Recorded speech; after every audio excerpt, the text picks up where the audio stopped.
एक आत्मा हूँ। मैं आत्मा ज्योति बिंदु हूँ। पहले हमारा विचार क्या था? मैं शरीर हूँ, मैं स्त्री हूँ, मैं पुरुष हूँ, फलाने देश का रहने वाला हूँ। अब बाबा ने हमें सिखाया है कि मैं निराकार हूँ, परम धाम का रहवासी हूँ, न स्त्री हूँ न पुरुष हूँ, ज्योति बिंदु आत्मा हूँ। तो गलत विचारों को निकालने के लिए बाबा ने हमें ये श्रेष्ठ विचार दिए।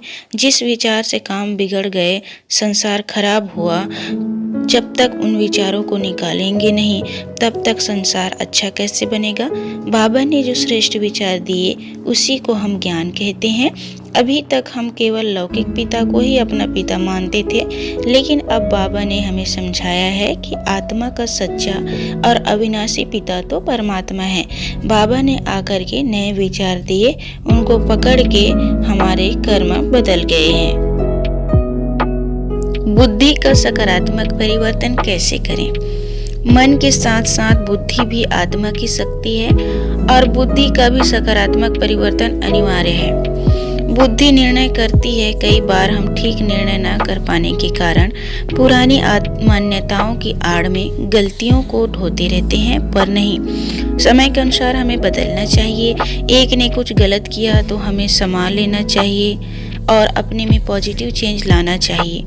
दूसरों को गलत करते देख खुद गलती ना करें। दूसरों की गलती दिखाई देती है, पर मैं भी गलती कर रही हूँ या कर रहा हूँ, कई बार वह दिखाई नहीं देती।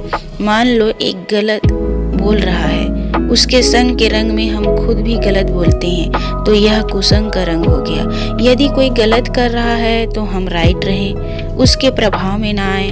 प्रभाव में आने के कारण अलबेले हो जाते हैं। हम एक जिम्मेदारी उठाएं कि हम राइट मार्ग पर रहेंगे। ऐसा निर्णय हर कोई कर ले तो विश्व परिवर्तन हो जाएगा। हम कोई नया कार्य करके दिखाएं, किसी की गलती को नोट न करें, लेकिन श्रेष्ठ भावना से एक दूसरे को सहयोग का नोट दें, सहयोग से भरपूर कर दें, शक्तिशाली बना दें।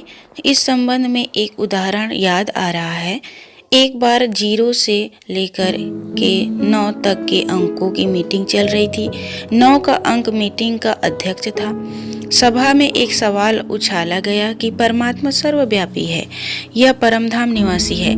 इसके उत्तर में मीटिंग के सदस्यों में आपस में बहस होने लगी, क्योंकि सबके उत्तर भिन्न भिन्न थे। इसी बहस के कारण तनाव में आकर 9 के अंक ने 8 के अंक को थप्पड़ लगा दिया।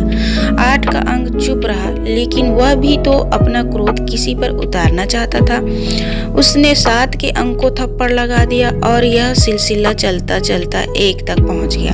अर्थात 2 के अंक ने भी 1 के अंक को थप्पड़ लगा दिया।